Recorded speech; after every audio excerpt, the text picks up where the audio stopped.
নমস্কার বন্ধুরা, আজকের নতুন রেসিপি নিয়ে এসেছি। পাঁচমিশালি সবজি দিয়ে কালদে মাছ মাথা দিয়ে চচ্চড়ি। এই রেসিপি খাবেন, খুবই অসাধারণ খেতে লাগবে আপনাদের। শীতকালের এই সবজি খুবই ভালো লাগে। এই সবজি করার জন্য কি কি উপকরণ লাগে দেখে নিন।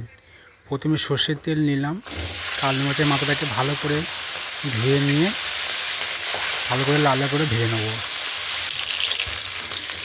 ভেজে নিয়ে তুলে নিয়ে যাওয়ার পর ওই তেলেই রেসিপি করব।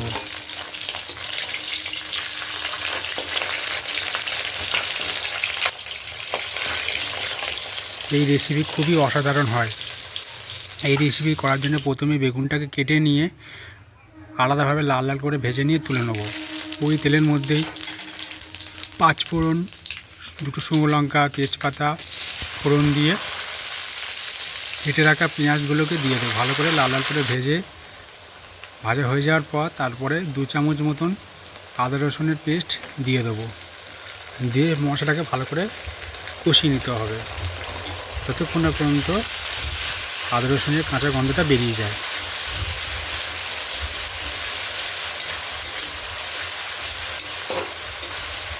এই রেসিপি খুবই সুস্বাদু হয়।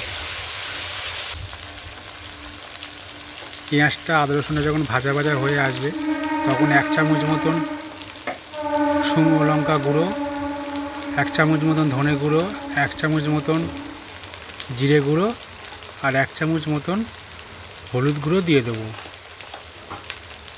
মশলাটা কালার আনার জন্যে 1/2 চামচ মতন কাশ্মীরি লঙ্কা গুঁড়ো দিয়ে দেবো। দিয়ে এবারে ভালো করে মশলাটাকে কষিয়ে নিতে হবে।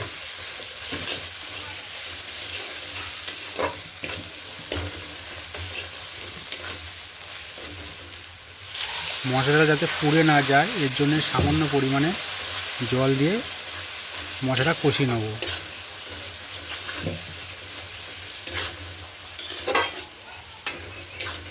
মশলাটা কষা হয়ে এলে ভেজে রাখা কাতলা মাছের মাথাটা দিয়ে দেবো।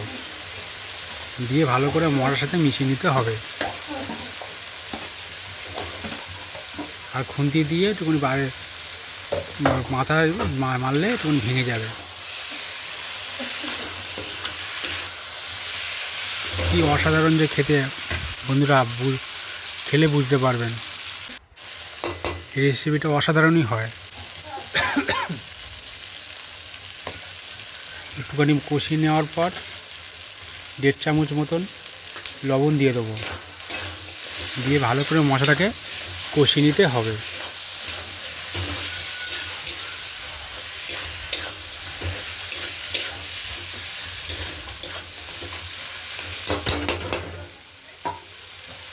মশলাটা যখন কষা হয়ে আসবে সেই সময় কেটে রাখা আলু দিয়ে দেবো। দিয়ে ভালো করে মশলাটার মধ্যে কষিয়ে নেব।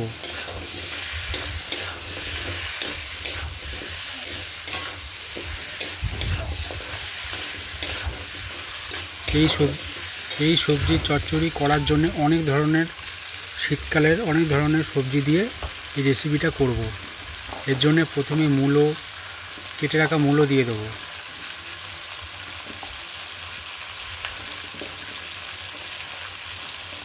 তারপরে গাজর কুচো দিয়ে দেবো। গাজর ভালোভাবে কেটে রেখেছিলাম সেগুলো দিয়ে দিচ্ছি। তারপরে ওলকপি দিয়ে দেবো। মশলায় এগুলো দেওয়ার পর মশলাটার সঙ্গে ভালো করে মিশিয়ে নিতে হবে।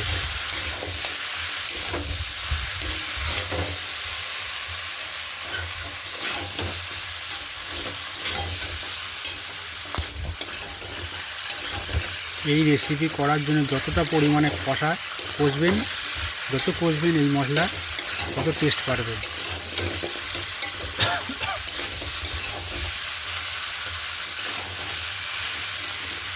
দেখুন সম্পূর্ণ মশলার সাথে এই সবজিগুলোকে মিশিয়ে নিলাম।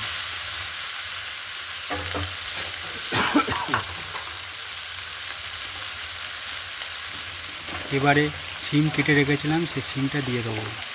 তারপরে ফুলকপি যে ডাঁটি হয় সেই ডাঁটি দিয়ে দিলাম। আর মূলো শাক দিয়ে দিলাম। মূলো শাকের ডাঁটা বা মূলো শাক দিয়ে দিলাম। তার উপরে ফুলকপি কেটে রেখেছিলাম ফুলকপিও দিয়ে দিলাম, দিয়ে এবারে ভালো করে মশলাটার সঙ্গে মিশিয়ে নিতে হবে।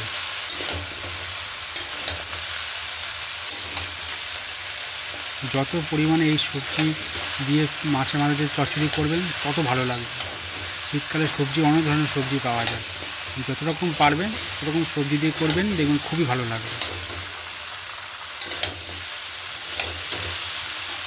মশলা ভালো করে কষিয়ে নিতে হবে। এই মশলা যত কষবেন তত ভালো লাগবে টেস্ট। চচ্চড়ি আপনারা অনেক ধরনের ভাবে করেন, এইভাবে সহজ পদ্ধতিতে করুন, দেখবি বাড়িতে খুবই অসুবিধা লাগবে। এবার কেটে রাখা কুমড়োগুলোকেও দিয়ে দেবো।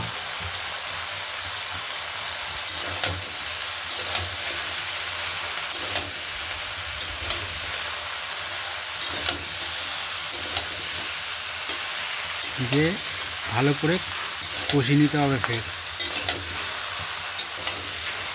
এই সবজি ঢাকনা চাপা দিয়ে করবেন, দিয়ে ভালো সেদ্ধ হবে আর খেতে খুব সুস্বাদু হবে।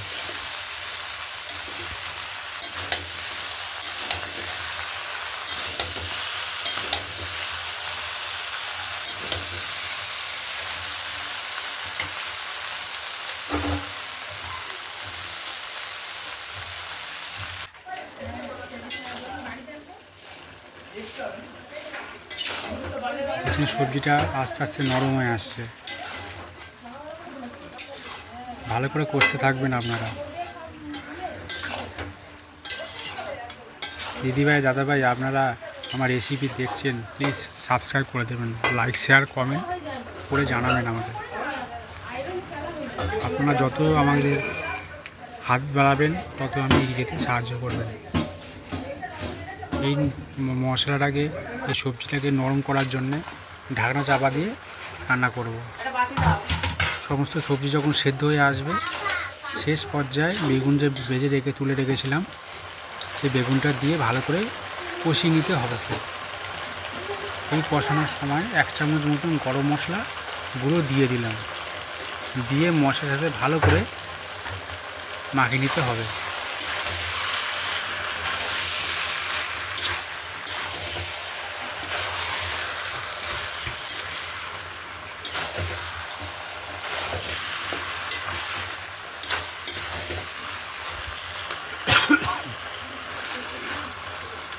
দেখছেন আমি কোনো কিন্তু জল দিইনি সেরকম।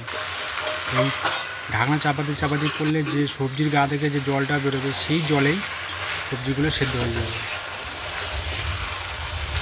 আর খেতেও খুব অপরূপ লাগবে। আপনারা প্লিজ ঘরে একবার করে দেখুন এইভাবে রেসিপি, দেখবেন আপনার খুব ভালো লাগবে। আমার রেসিপি মোটামুটি কমপ্লিট হয়ে গেছে।